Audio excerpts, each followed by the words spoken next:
दोस्तों पराग Pareek flexi cap fund हमारे पसंदीदा फ्लेक्सी कैप फंड्स में से एक है और आप में से कई निवेशकों ने इस फंड में इन्वेस्ट भी कर रखा होगा। लेकिन पिछले 2-1 सालों में ये फंड उतना अच्छा परफॉर्म नहीं कर पा रहा है जितनी इससे उम्मीद की जाती है।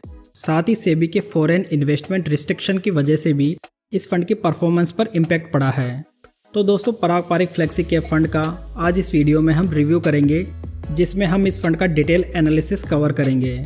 यदि ये वीडियो आप पूरा देख लेते हैं तो आई एम श्योर कि लास्ट तक आपके सभी डाउट्स क्लियर हो जाएंगे। तो चलिए दोस्तों बिना समय बर्बाद किए वीडियो शुरू करते हैं। पराग पारिक फ्लेक्सी कैप फंड को 28 मई 2013 को लॉन्च किया गया था। तब से इस फंड ने 19.42% के एनुअलाइज रिटर्न डिलीवर किए हैं। इस फंड की स्टार्टिंग से ही इसे मिस्टर राजीव ठक्कर मैनेज कर रहे हैं, जो कि इस फंड का सबसे बड़ा पॉजिटिव है। यदि कोई फंड मैनेजर किसी स्कीम के साथ में लगातार बना रहता है तो स्कीम के पोर्टफोलियो स्ट्रक्चर में भी उठापटक नहीं होती, जिससे कि फंड लॉन्ग टर्म में अच्छा परफॉर्म कर पाता है।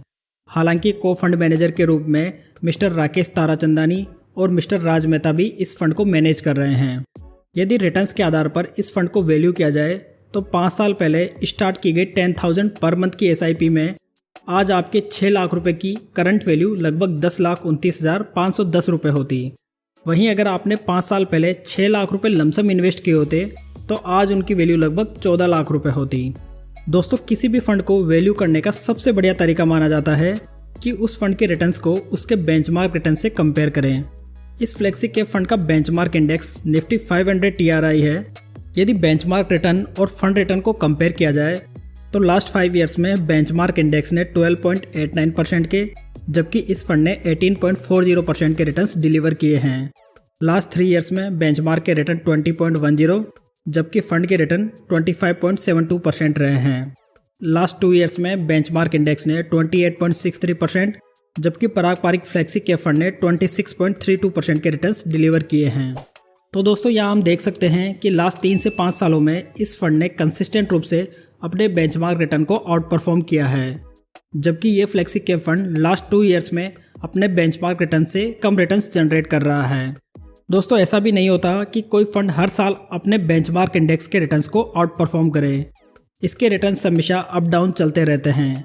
लेकिन यदि कोई म्यूचुअल फंड लास्ट 4-5 ईयर्स में कंटिन्यू बेसिस पे अपने बेंचमार्क रिटर्न से कम रिटर्न बना रहा है तो उस फंड में कोई सीरियस प्रॉब्लम हो सकती है।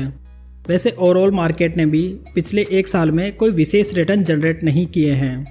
यदि इस म्यूचुअल फंड का पोर्टफोलियो देखा जाए तो अभी इसमें 9 सेक्टर्स के कुल 27 स्टॉक्स मौजूद है।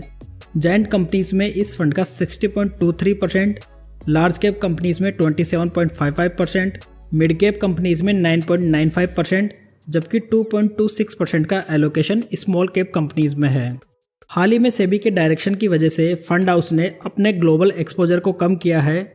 8% फॉरेन कंपनीज का एलोकेशन 20.37% है। यदि आने वाले समय में फॉरेन इन्वेस्टमेंट पर रिलैक्सेशन मिलते हैं तो फंड हाउस डेफिनेटली अपने ग्लोबल एक्सपोजर को इंक्रीज करेगा, जिससे कि फंड की परफॉर्मेंस में भी इजाफा होने की उम्मीद की जा सकती है। दोस्तों यदि आप टॉप 3 इंटरनेशनल म्यूचुअल फंड्स के बारे में जानना चाहते हैं तो आप हमारा ये वीडियो चेकआउट कर सकते हैं। इसका लिंक मैंने आपको डिस्क्रिप्शन में और ऊपर आई बटन में दे दिया है। दोस्तों इस फ्लेक्सी कैप फंड के पोर्टफोलियो का ओवरऑल PE रेशियो यानी प्राइस टू अर्निंग रेशियो 17.19 है, जो कि हमें बताता है कि फंड की इन्वेस्टेड कंपनियां ओवर वैल्यूड नहीं है। साथ ही इस फंड के पोर्टफोलियो में HDFC, Bajaj holding, ITC, ICICI bank, alphabet यानी कि गूगल, माइक्रोसॉफ्ट, अमेजॉन जैसी दिग्गज कंपनियां शामिल हैं। इस फंड का एक और पॉजिटिव है कि इसका पोर्टफोलियो टर्नओवर रेशियो मात्र 16.56% है, जो कि कैटेगरी एवरेज 80% से बहुत ही कम है। पोर्टफोलियो टर्नओवर रेशियो जितना कम हो उतना अच्छा माना जाता है। कम टर्नओवर रेशो ये बताता है कि फंड मैनेजर स्टॉक्स में लॉन्ग टर्म के लिए इन्वेस्ट करता है और बार बार कंपनियां खरीदता और बेचता नहीं है। कई इन्वेस्टर्स इस फंड के AUM यानी कि एसेट अंडर मैनेजमेंट को लेकर भी चिंतित हैं, क्योंकि उनका मानना है कि फंड का AUM 25,996 करोड़ रुपए हो चुका है, जो कि बहुत ही ज़्यादा है। लेकिन दोस्तों मेरी राय में इस फंड में ज़्यादा AUM होने से कोई विशेष दिक्कत नहीं होने वाली, क्योंकि फंड का most of investment large cap companies में है।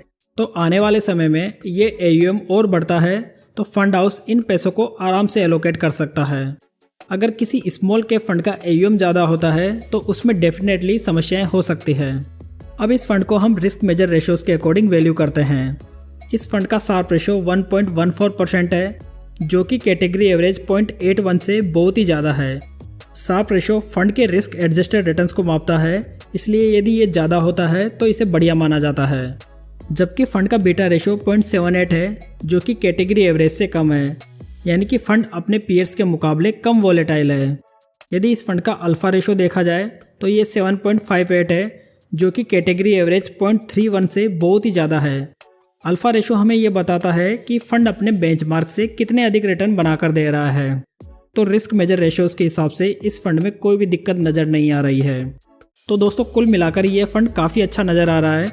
हालांकि पिछले 2 साल में इस फंड का प्रदर्शन उम्मीद से कम रहा है, लेकिन हम इक्विटी म्यूचुअल फंड में लॉन्ग टर्म पर्सपेक्टिव से इन्वेस्ट करते हैं, तो यहाँ 1-2 साल के रिटर्न देखने का कोई विशेष फ़ायदा भी नहीं है।